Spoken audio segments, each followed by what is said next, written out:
Tersangka kasus dugaan korupsi bantuan sosial kebakaran di Bima, Nusa Tenggara Barat tahun 2020 lalu bertambah. Kejaksaan Negeri Raba Bima menetapkan 3 tersangka. 2 diantaranya adalah pegawai negeri sipil dan 1 pendamping tenaga sosial. Bagaimana kasus ini bermula dan juga kabar terkininya akan dilaporkan rekan reporter dari Tribun Lombok, ada Atina. Silakan dengan laporan Anda. Baik, rekan Dea, terima kasih. Selamat sore, Tribuners. Baik, untuk kasus dugaan korupsi dari dana bantuan sosial dari Kementerian Sosial Republik Indonesia untuk ratusan korban kebakaran yang ada di wilayah Kabupaten Bima hingga saat ini masih terus diselidiki oleh pihak Kejaksaan Tinggi Negeri Bima. Hingga saat ini sudah ada 3 tersangka yang sudah diawali penetapan tersangka pada Januari 2021 lalu, yang diawali oleh pendamping dari penerima bantuan yang diduga melakukan pemotongan dana bantuan ini setelah pencairan dilakukan di tingkat bank. Kemudian ada tersangka kedua yang merupakan mantan kabid yang ternyata sekarang ini sudah pensiun dan ditetapkan sebagai tersangka pada saat itu menjabat sebagai kabid di salah satu dinas sosial Kabupaten Bima.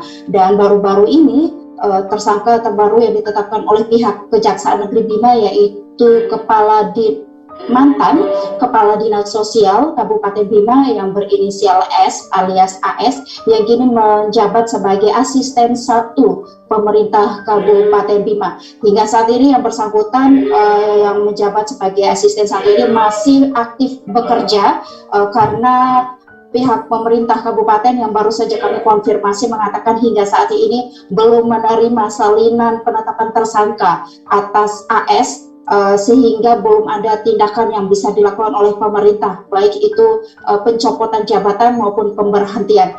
Dan pihak pemerintah Kabupaten Bima juga menyampaikan bahwa pemberhentian dari AS dari jabatannya jika sudah mendapatkan salinan dan akan dipecat sebagai ASN jika nanti sudah ada putusan inkrah dari pengadilan jika ia terbukti bersalah. Kasus dari bansos ini sendiri terkuak ketika ada sejumlah penerima bantuan mengaku bantuan yang diterimanya dipotong oleh pendamping yang seharusnya mereka yang mengalami rusak berat pada rumahnya akibat kebakaran yang terjadi sejak tahun 2020 hingga Juli 2021 itu dipotong secara variatif mulai dari 1.500.000 hingga 500.000. Untuk mereka yang mengalami kerusakan ringan, maksud kami kerusakan berat, maka mendapatkan bantuan sebesar 28 juta, kemudian kerusakan ringan 18 juta, dan kerusakan sedang 18 juta, dan kerusakan ringan sebesar 8 juta. Besaran potongan juga variatif tergantung dari bantuan sosial yang diterima oleh penerima bantuan di rekening banknya. Sejauh ini pihak Kejaksaan Negeri Bima belum bisa menjelaskan apa peran dari AS yang merupakan asisten 1 Pemkab Bima saat menjadi Kepala Dinas Sosial pada tahun dikucurkannya anggaran sebesar 5 miliar dari Kementerian Sosial pada tahun anggaran 2020. Sekian rekan Dea.